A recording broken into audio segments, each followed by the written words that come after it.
Class, we have to discuss the new chapter, that is the fundamental unit of life, cell. And class, जैसे कि हम जानते हैं कि हर एक ऑब्जेक्ट, कोई मटेरियल, कोई भी ऑर्गेनिज्म, कोई भी बॉडी एक स्मॉलेस्ट यूनिट से बनी होती है. अगर मैं बात करूँ आपसे सिंपल बिल्डिंग की भी, तो वो भी बहुत सारी ब्रिक्स से मिलके बनी होती है. स्मॉलेस्ट यूनिट जो होता है उसका एक ब्रिक होता है. बहुत सारी ब्रिक्स जब मिल जाती है तो एक बड़ी वॉल या बिल्डिंग जो है बन जाती है. वैसे ही हम बात करेंगे इस चैप्टर में अपनी बॉडी के बारे में. और हमारी बॉडी जो होती है वो organ system, organs, tissue and group of cells, जो स्मॉलेस्ट जो हमारी बॉडी का जो फंक्शनल यूनिट होता है वो होता है cell.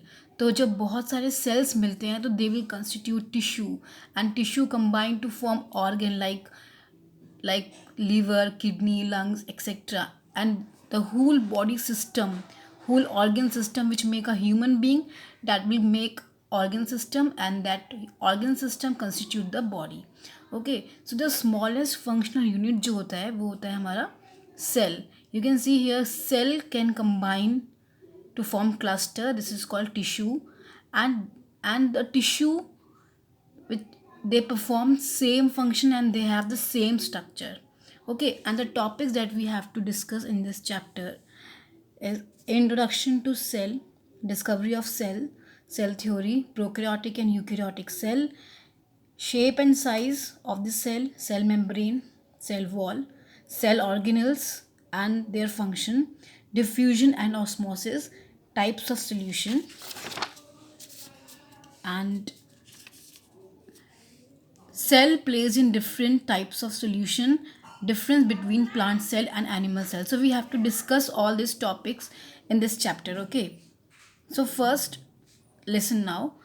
The body of all organisms, let it be microscopic or macroscopic, but the body of all is made up of tiny units called cell. चाहे ऑर्गेनिज्म मल्टी सेलुलर हो या सिंगल सेलुलर हो या बहुत स्मॉल हो जिसको हम बोलते हैं माइक्रोस्कोपिक, या फिर मैक्रोस्कोपिक क्यों ना हो, हर किसी की बॉडी में एक यूनिट है, स्मॉलेस्ट यूनिट है, जिसको हम क्या बोलेंगे क्लास? सेल बोलेंगे.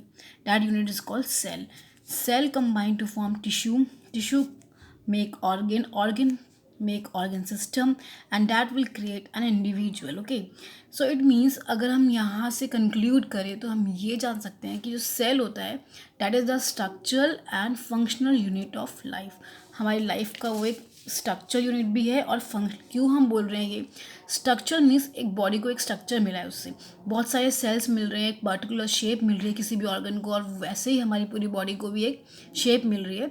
और फंक्शन मीन्स हर सेल अपना अपना फंक्शन परफॉर्म कर रहा है. All cell in the body perform their function. That's why we can call that cell is the structural and functional unit of life. Okay, there was a theory about this that all cells have three basic structures. Okay, अगर अभी हम cell theory की बात आगे करेंगे, but इससे पहले हम ये जान लेते हैं कि जो सेल होता है ना उसमें तीन बेसिक स्ट्रक्चर ज़रूर मिलेंगे आपको, कोई सा भी सेल हो. एक तो प्लाज्मा मेम्ब्रेन, जो सेल की आउटर मेम्ब्रेन होती है, like this is a cell, this is plasma membrane. और सेंटर में होता है न्यूक्लियस, जिसके अंदर होगा आपका जेनेटिक मटेरियल. एंड जो बाकी रेस्ट ऑफ द बॉडी दिख रही है आपको यहाँ पे, it's a fluid material called cytoplasm which contains organelles. Okay, for example you can see here also, this is the plasma membrane I have drawn here. Cytoplasm, bluish material, and nucleus, DNA and RNA. It contains genetic material, DNA, RNA. This is the basic structure of every cell. Now types of cell के पहले हम बात कर लेते हैं. The basic type of cell that we have to study first is your prokaryotic cell and eukaryotic cell. Okay, class pro means primitive, जो सबसे पहले बहुत पहले से ही एग्जिस्ट कर रहा है एंड बहुत ही सिंपलेस्ट है. एंड यूकैरियोटिक सेल बहुत एडवांस है as compare to prokaryotic cell. Prokaryotic cell small होता है एंड यूकैरियोटिक सेल लार्जर होता है. प्लाज्मा मेम्ब्रेन होती है इन दोनों में, साइटोप्लाज्म दोनों में मिलेगा आपको. लेकिन इसमें और इसमें मेन डिफरेंस ये होता है कि प्रोकैरियोटिक सेल में न्यूक्लियस के बाहर कोई मेम्ब्रेन नहीं होती है, इसको हम न्यूक्लियोइड बोल देते हैं. बट यूकैरियोटिक सेल में न्यूक्लियस के बाहर आप देख सकते हो यहाँ पे एक एक आपको स्ट्रक्चर दिख रहा है, मेम्ब्रेन दिख रही है, जिसको हम बोलेंगे nuclear membrane. It is having a proper nuclear membrane here, but there is no membrane, nuclear membrane. So you can write a difference between prokaryotic and eukaryotic cell. Nucleus absent, nucleus present. यहाँ पे सिर्फ ribosome मिलेगा आपको prokaryotic cell में, but eukaryotic cell में आपको सभी organelles मिलेंगे. यहाँ सिंगल क्रोमोसोम है प्रोकैरियोटिक सेल में, एंड यूकैरियोटिक सेल में आपको मोर देन वन क्रोमोसोम मिलेगा. न्यूक्लियोलस यहाँ पे नहीं है, नहीं होता. यूकैरियोटिक सेल में न्यूक्लियोलस प्रेजेंट होता है. बैक्टीरिया, ब्लू ग्रीन एल्गी और ये इसके एग्जांपल्स हैं.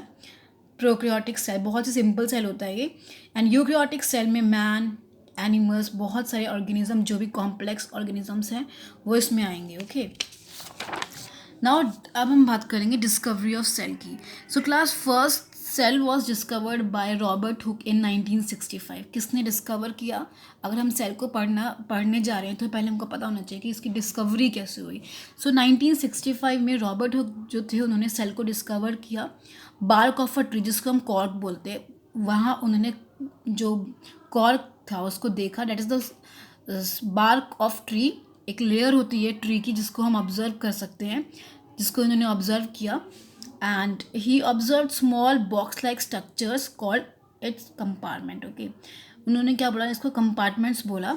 You can see here it was looking like this. जो उन्होंने ऑब्जर्व किया होगा वो कुछ उनको ऐसा दिखाई दिया. बुक में भी आपको डायग्राम मिल जाएगा, लेकिन बाद में इन कंपार्टमेंट्स को नाम दिया गया सेल का. उन्होंने डिस्कवर किया सेल को पहली बार बार्क ऑफ ट्री में, जिसको हम कॉर्क बोलते हैं.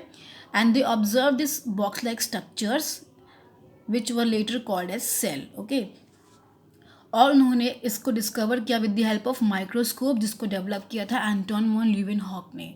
बाद में जब और रिसर्च होती गई तो और भी एडवांसमेंट हुआ टेक्नोलॉजी में, और फिर न्यू सेल्स और भी ऑब्जर्व करे गए. ओके, माइक्रोस्कोप क्या होता है? Microscope is an instrument that is use to magnify thing. किसी भी चीज़ को मैग्नीफाई करने के लिए हम माइक्रोस्कोप यूज़ करते हैं. Okay, now cell theory. It was given by Schleiden and Schwann along with R विको. उन्होंने बहुत ज़्यादा कंट्रीब्यूशन नहीं दिया, बट उन्होंने भी थोड़ी सी हेल्प करी. According to it, cell is the structural unit of life and it is the functional unit of life. ये शील्डन एंड शॉन ने अपनी थ्योरी में दिया. एंड ये भी कहा all cells arise from preexisting cells. ये जो था ये आर विको ने दिया, ये वाला concept. Every organism starts life as a single cell, कि हर ऑर्गेनिज्म लाइफ को स्टार्ट करता है as a single cell. It was given by Schleiden and Schwann and along with Virchow को. इन सब ने मिलके, इन तीनों ने कंट्रीब्यूशन दिया सेल थ्योरी के लिए. And you have to learn this theory very well. Okay, अब हम बात करेंगे सेल की शेप एंड साइज़ की. अगर हम सिंपल बात करें तो the shape of cell depends on the function of what it is going to perform. Okay, कि जो सेल की शेप होती है वो डिपेंड करती है कि वो सेल कौन सा फंक्शन परफॉर्म करने जा रहा है. Okay, the shape of cell में चेंज, जो कि फिक्स नहीं रहती है. It can change also. You can see here I have given some example. Variable shape, WBC and amoeba. हमारी बॉडी में WBC होते हैं जिनको हम बोलते हैं वाइट ब्लड सेल. वो अपनी शेप को चेंज भी कर सकते हैं. अमीबा आपको बहुत आसान सा एग्जाम्पल है ये, आपने देखा होगा बहुत एग्जाम्पल्स में कि ऐसा ऑर्गेनिज्म है जो अपने आप को चेंज कर सकता है अपनी शेप को. And it is made up of single cell only. And spherical shape की बात कर रहे हैं. एग ऑफ मैनी एनिमल्स, बहुत सारे एनिमल्स के एग स्पीरिकल शेप के होते हैं. मैंने यहाँ ड्रॉ करके दिखाया आपको. स्पिंडल शेप, हमारा smooth muscle cell spindle shape होता है. Elongated shape like nerve cell, जो हमारे ब्रेन में होते हैं, न्यूरॉन्स, उनकी बात कर रहे हैं. डिस्क्वाइड शेप, RBC जो है हमारे वो डिस्क्वाइडल शेप के होते हैं. ओके, अगर मैं बात करूँ सेल साइज़ की, स्मॉलेस्ट सेल जो है वो है माइक्रोप्लाज्म एंड लार्जेस्ट सेल जो है वो आपका ऑस्ट्रिच एग है. अगर हम ह्यूमन बींग्स की बात करें, अपनी बात करें, तो हमारी बॉडी में स्मॉलेस्ट सेल RBC है और लार्जेस्ट सेल जो है वो आपका न्यूरॉन है. Cell number, it can be cell number की अगर हम बात करें तो ऑर्गेनिज्म की बेसिस की बात करते हैं. यूनिसेलुलर भी हो सकता है, मतलब सिंगल सेल से बना हुआ भी हो सकता है, like amoeba for example. And multicellular की बात करें तो like human beings, plant, animals etcetera, हम मल्टी सेलुलर होते हैं. Okay, so this is all about cell size, cell number and shape of a cell. You have to prepare notes from this. Okay, simple structure जो मैंने आपको पहले समझाया था वही है ये, कि सेल मेम्ब्रेन होती है, outer membrane you can see here also. जो ये है आपका, इसको हम बोलते हैं प्रोटोप्लाज्म, जो अंदर वाला पार्ट है. प्रोटोप्लाज्म के दो पार्ट्स होते हैं, न्यूक्लियस एंड साइटोप्लाज्म. न्यूक्लियस में होता है आपका डीएनए एंड आरएनए, जिसको हम क्या बोलते हैं, जेनेटिक मटीरियल या फिर न्यूक्लियर मटीरियल.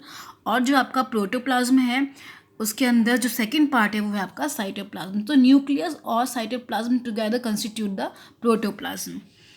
फिर हम बात कर सकते हैं सेल मेम्ब्रेन की. क्लास, सेल मेम्ब्रेन जो होती है ये आपको बोथ प्लांट एनिमल दोनों में मिल सकती है. इसको हम प्लाज्मा मेम्ब्रेन भी बोल सकते हैं. And it is the outer covering of any cell. It is living thin and delicate membrane. It is semipermeable. It allows selective particles to pass through. कोई भी मटीरियल सेल के अंदर बाहर नहीं जा सकता. Because of this cell membrane और plasma membrane selectively material को एंट्री मिलती है बाहर और अंदर जाने की. Okay class, now next is the function. First also understand that जो प्लाज्मा मेम्ब्रेन है आपकी, सेल मेम्ब्रेन किससे बनी होती है, लिपिड और प्रोटीन से बनी होती है. इसका फंक्शन क्या है, सेल को सपोर्ट करना, शेप प्रोवाइड करना और help in exchange of material. Material को एक्सचेंज करने के लिए, अंदर बाहर भेजना है कोई सामान, कोई भी मटीरियल सब्सटेंस, उसमें हेल्प करती है आपकी cell membrane. Cell membrane is also called as plasma membrane. और ये आपको प्लांट एनिमल दोनों में मिल सकती है, मिलेगी.